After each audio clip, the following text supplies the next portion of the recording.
Good morning everyone. Welcome to Days of Farmer channel morning day 19. ನಾವು ಇವತ್ತು ಬಂದು ನೆನ್ನೆ ತಂದಂತಹ ಸಿಲ್ವರ್ ಗಿಡ ಇದ್ವಲ್ಲ ಅದನ್ನೆಲ್ಲ ಇವತ್ತು ನೆಡೋಣ ಅಂತ ಹೇಳ್ಬಿಟ್ಟು ಇವತ್ತು ಬೆಳಗಿನ ಕೆಲಸನ ಶುರು ಮಾಡಿದ್ವಿ.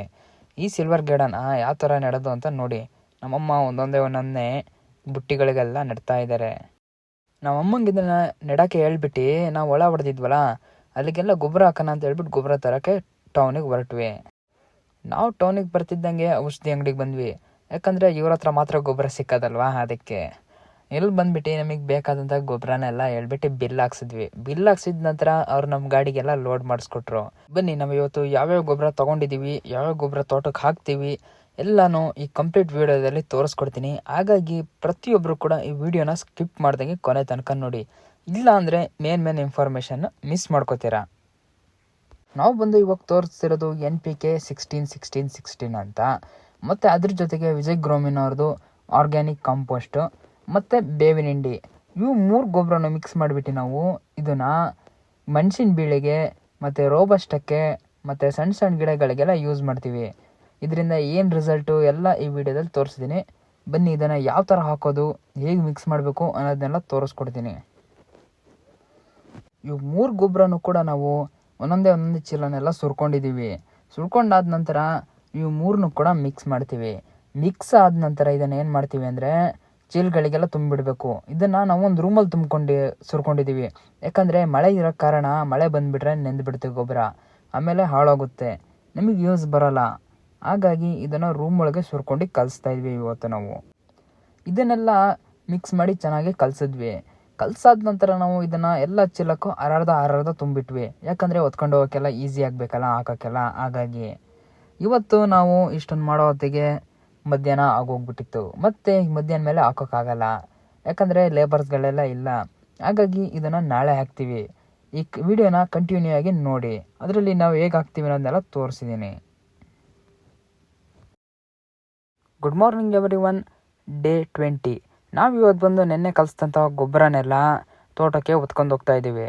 ಯಾಕಂದರೆ ಗೊಬ್ಬರ ಹಾಕಬೇಕಲ್ಲ, ಅದಕ್ಕೆ ಇವತ್ತು ಬೆಳಗ್ಗೆ ಬೇಗ ಇವತ್ತಿನ ಕೆಲಸನ ಶುರು ಮಾಡಿದ್ದೀವಿ. ಬನ್ನಿ ಈ ವಿಡಿಯೋದಲ್ಲಿ ನಾವು ಹೇಗೆ ಹಾಕ್ತೀವಿ, ಹೇಗೆ ಹಾಕಿದ್ರೆ ಏನು ರಿಸಲ್ಟು ಎಲ್ಲನೂ ತೋರಿಸ್ತೀನಿ. ತೋಟದಲ್ಲಿ ದಾರಿ ಮಾಡಿದ್ದೀವಿ. ಆ ದಾರಿಲಿ ಅಲ್ಲಲ್ಲೇ 2 ಮೂಟೆನ ಇಟ್ಕೊಂಡ್ವಿ.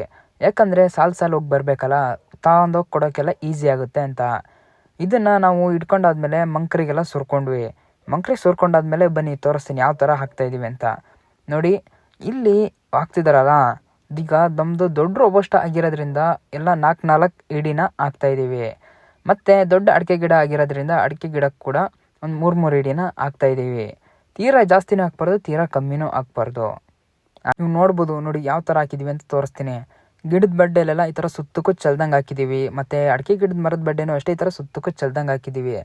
ಇದನ್ನು ಹಾಕೋದ್ರಿಂದ ಏನು ಉಪಯೋಗ ಅಂದರೆ ಕಾಯಿ ಕೂಡ ಬಲಿಯುತ್ತೆ. ಮತ್ತು ಏನಾದ್ರು ಹೆವಿ ಶೀತ ಆಗಿಬಿಟ್ಟು ಗಿಡದಲ್ಲಿ ಎಲೆ ಎಲ್ಲ ಉದುರುತ್ತಿದ್ರೆ ಅದು ಕೂಡ ಕಂಟ್ರೋಲ್ ಆಗುತ್ತೆ. ಹಾಗಾಗಿ ನಾವು ನೋಡಿ ಈ ಥರ ನೀಟಾಗೆಲ್ಲ ಹಳ ಒರೆಸಿ ಕ್ಲೀನ್ ಮಾಡಿ ಗಿಡಗಳಿಗೆ ಹಾಕ್ತಿದ್ದೀವಿ.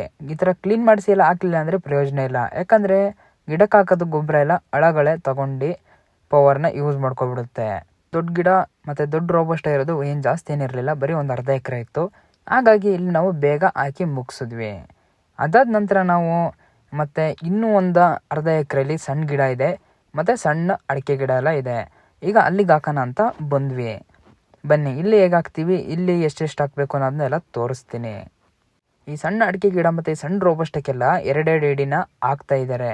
ಯಾಕಂದರೆ ಇದು ಸಣ್ಣದು, ತೀರಾ ಜಾಸ್ತಿ ಹಾಕಿದ್ರೆ ಪವರ್ ತಡ್ಕೊಳಕ್ಕೆ ಆಗೋಲ್ಲ, ಗಿಡ ಕೂಡ ಸಾಯೋ ಪರಿಸ್ಥಿತಿ ಬರುತ್ತೆ. ಹಾಗಾಗಿ 4 ಇಡಿ ಹಾಕಿದ್ವಿ ಅಂದರೆ ಅದು ದೊಡ್ಡ ರೋಬಸ್ಟ ಮತ್ತು ದೊಡ್ಡ ಅಡಿಕೆ ಗಿಡ ಆಗಿತ್ತು. ಅದಕ್ಕೆ ಕಮ್ಮಿ ಹಾಕಿದ್ರೆ ಆ ಪವರ್ ಸಾಲಲ್ಲ, ಯಾಕಂದರೆ ಅಲ್ಲಿಗೆ ಸ್ವಲ್ಪ ಜಾಸ್ತಿ ಬೇಕು. ಇಲ್ಲೂ ಕೂಡ ಸ್ವಲ್ಪ ದೂರದಲ್ಲಿ 2 ಮೂಟೆನ ಇಟ್ಕೊಂಡ್ವಿ, ಈಸಿ ಆಗುತ್ತೆ ಅಂತ. ಇದನ್ನೆಲ್ಲ ನಾವು ಫಸ್ಟು ಮಂಗ್ರಿಗೆ ಸುರ್ಕೊಂಡ್ವಿ. ಮತ್ತು ಹಾಕೋರಿಗೆಲ್ಲ ಬಕೆಟ್ಗೆ ತಗೊಂಡೋಗಿ ಕೊಟ್ವಿ. ಅವ್ರು ಕೊಡ್ತಿದ್ದಂಗೆ ನೋಡಿ ಯಾವ ಥರ ಹಾಕ್ತಿದ್ದಾರೆ ಅನ್ನೋದು ತೋರಿಸ್ತೀನಿ. ಈ ಸಣ್ಣ ಅಡಿಕೆ ಗಿಡ ಮತ್ತು ಈ ಸಣ್ಣ ರೋಬಸ್ಟಕ್ಕೆಲ್ಲ 2 ಇಡಿನ ಹಾಕ್ತಾ ಇದ್ದಾರೆ. ಯಾಕಂದರೆ ಇದು ಸಣ್ಣದು, ತೀರಾ ಜಾಸ್ತಿ ಹಾಕಿದ್ರೆ ಪವರ್ ತಡ್ಕೊಳಕ್ಕೆ ಆಗೋಲ್ಲ, ಗಿಡ ಕೂಡ ಸಾಯೋ ಪರಿಸ್ಥಿತಿ ಬರುತ್ತೆ. ಹಾಗಾಗಿ ನಾವು ಬಂದು ಇವಾಗ ಹಾಕ್ತಿರೋದು 2nd ರೌಂಡ್ ಗೊಬ್ಬರ. ನಾವು ಪ್ರತಿ ವರ್ಷ ಕೂಡ ಈ ಥರ ಮಿಕ್ಸ್ ಮಾಡಿಬಿಟ್ಟು ಈ ಸಣ್ಣ ಗಿಡಗಳಿಗೆ ರೋಬಸ್ಟಗಳಿಗೆಲ್ಲ ಹಾಕ್ತೀವಿ. ಅದರಿಂದ ನಮಗೆ ಒಳ್ಳೆ ರಿಸಲ್ಟ್ ಕೂಡ ಸಿಕ್ಕಿದೆ. ನೀವು ನೋಡ್ಬೋದು ಅಡಿಕೆ ಗಿಡಗಳೆಲ್ಲ ಯಾವ ಥರ ಇದೆ, ಕಾಫಿ ಗಿಡ ಕೂಡ ಯಾವ ಥರ ಇದೆ ಅನ್ನೋದನ್ನ ಈ ವಿಡಿಯೋದಲ್ಲಿ. ಈಗ ಅರೇಬಿಕಾ ಗಿಡಗಳಿಗೆ ಹಾಕೋಣ ಮತ್ತು ಮೆಣಸಿನ ಬೀಳುಗಳಿಗೆ ಹಾಕೋಣ ಅಂತ ಹೇಳ್ಬಿಟ್ಟು ಹೊರಟ್ವಿ. ಬನ್ನಿ ಇಲ್ಲಿ ಯಾವ ಥರ ಹಾಕಿದ್ದೀವಿ ಅನ್ನೋದನ್ನ ತೋರಿಸ್ತೀನಿ. ಇಲ್ಲಿ ನಾನು ಹಾಕ್ಬೇಕಾದ್ರೆ ವಿಡಿಯೋ ಮಾಡೋಕ್ಕಾಗಲಿಲ್ಲ, ಯಾಕಂದರೆ ಲೇಬರ್ಸ್ಗಳು ಸಿಕ್ಕೋದೇ ಕಷ್ಟ. ಲೇಬರ್ಸ್ಗಳು ಸಿಕ್ಕಿದಾಗ ಬೇಗ ಕೆಲಸಗಳನ್ನ ಮಾಡಿಸ್ಕೋಬೇಕು. ಹಾಗಾಗಿ ನಾವು ಇಲ್ಲಿ ಹೇಗೆ ಹಾಕಿದ್ದೀವಿ ಅನ್ನೋದನ್ನ ಒಂದ್ಸತಿ ತೋರಿಸ್ತೀನಿ ಬನ್ನಿ. ನೋಡ್ಬೋದು ನೀವು ನೋಡಿ, ಈ ಥರ ಗಿಡಕ್ಕೆ ಇಲ್ಲೂ ಕೂಡ ಕಾಫಿ ಗಿಡ ಸುತ್ತ ಹಾಕಿದ್ದೀವಿ ಮತ್ತು ಮೆಣಸಿನ ಬೀಳು ಸುತ್ತ ಕೂಡ ಹಾಕಿದ್ದೀವಿ. ಇದು ಗೊಬ್ಬರ ಕೂಡ ಕಪ್ಪಿರೋದ್ರಿಂದ, ಭೂಮಿ ಕೂಡ ಕಪ್ಪಿರೋದ್ರಿಂದ ಅಷ್ಟು ಅಬ್ಸರ್ವ್ ಆಗಿ ಗೊತ್ತಾಗ್ತಾ ಇಲ್ಲ. ಬಟ್ ಇಲ್ಲಿಗೆ ನಾವು ಚೆನ್ನಾಗಿ ಹಾಕಿದ್ದೀವಿ. ನೀವು ಗೊಬ್ಬರ ಅಲ್ದಲ್ಲೇ ಹೋದರೂ ಗಿಡಗಳನ್ನ ನೋಡ್ಬೋದು. ನೋಡಿ ಯಾವ ಥರ ಫಸಲಿದೆ ಮತ್ತು ಗಿಡಗಳು ಕೂಡ ಯಾವ ಥರ ಇದೆ. ಯಾವುದೇ ಕೂಡ ಒಂದು ರೆಕ್ಕೆ ಬೋರಲ್ಲಾಗಲಿ, ಗಿಡಕ್ಕೆ ಹುಳ ಹೊಡೆದಿರೋದಾಗಲಿ ಯಾವುದೇ ತರಹ ಪ್ರಾಬ್ಲಮ್ ಇಲ್ಲ. ಯಾಕಂದರೆ ನಾವು ಕರೆಕ್ಟ್ ಟೈಮಿಗೆ ಒಳ್ಳೊಳ್ಳೆ ಔಷಧಿಗಳನ್ನ ಹೊಡಿತೀವಿ ಮತ್ತು ಯಾವ್ಯಾವ ಥರ ಗಿಡಗಳಿಗೆ ಕೆಲಸಗಳನ್ನ ಮಾಡಬೇಕು ಎಲ್ಲ ಕೆಲಸಗಳನ್ನ ಮಾಡ್ತೀವಿ. ಒಳ್ಳೆ ಗೊಬ್ಬರ ಕೂಡ ಹಾಕ್ತೀವಿ. ಇದೇ ಥರ ನೀವು ನಿಮ್ಮ ತೋಟದಲ್ಲಿ ಗಿಡಗಳನ್ನ ಬೆಳಿಬೇಕು ಅಂತ ಇದ್ದರೆ ಮತ್ತು ನೀವು ಕೂಡ ಯಾವ್ದಾರ ಒಳ್ಳೊಳ್ಳೆ ಔಷಧಿಗಳ ಬಗ್ಗೆ ಮತ್ತು ಗೊಬ್ಬರಗಳ ಬಗ್ಗೆ ತಿಳ್ಕೋಬೇಕು ಅಂತ ಇದ್ದರೆ ನಮ್ಮ ವಿಡಿಯೋಗಳನ್ನ ಪೂರ್ತಿಯಾಗಿ ನೋಡಿ, ಮಧ್ಯದಲ್ಲಿ ಸ್ಕಿಪ್ ಮಾಡೋಕೆ ಹೋಗ್ಬಿಡಿ. ಈ ವಿಡಿಯೋಸ್ಗಳಲ್ಲಿ ನಾನು ಪ್ರತಿಯೊಂದು ಇನ್ಫಾರ್ಮೇಷನ್ ಕೂಡ ಹಾಕಿರ್ತೀನಿ. ಈ ವಿಡಿಯೋನ ಪೂರ್ತಿಯಾಗಿ ಕೊನೆಗೆ ತನಕ ನೋಡಿದಂತಹ ಪ್ರತಿಯೊಬ್ಬರಿಗೂ ಧನ್ಯವಾದ. ಇದೇ ತರಹ ನಿಮಗೆ ಹೆಚ್ಚಿನ ಇನ್ಫಾರ್ಮೇಷನ್ ಬೇಕು ಅಂದರೆ, ಇಲ್ಲ ಮತ್ತೆ ಯಾವುದಾದರೂ ಹೊಸ ಥರ ಇನ್ಫಾರ್ಮೇಷನ್ ಬೇಕು ಅಂದರೆ ನಮ್ಮ ಕಮೆಂಟ್ ಸೆಕ್ಷನಲ್ಲಿ ಕಮೆಂಟ್ ಮಾಡಿ. ಇದೆಲ್ಲ ಆದಮೇಲೂ ಇನ್ನೂ ನಮ್ಮ ಅಕೌಂಟ್ನ ಯಾರು ಫಾಲೋ ಮಾಡಿಲ್ವೋ ಫಾಲೋ ಮಾಡಿ ಮತ್ತು ನಮ್ಮ ಚಾನಲ್ನ ಕೂಡ ಸಬ್ಸ್ಕ್ರೈಬ್ ಮಾಡಿ. ಬೇಗ ಮಾಡ್ಕೊಳ್ಳಿ. ಮತ್ತೆ ನೆಕ್ಸ್ಟ್ ವಿಡಿಯೋದಲ್ಲಿ ಸಿಗ್ತೀನಿ. ಬಾಯ್.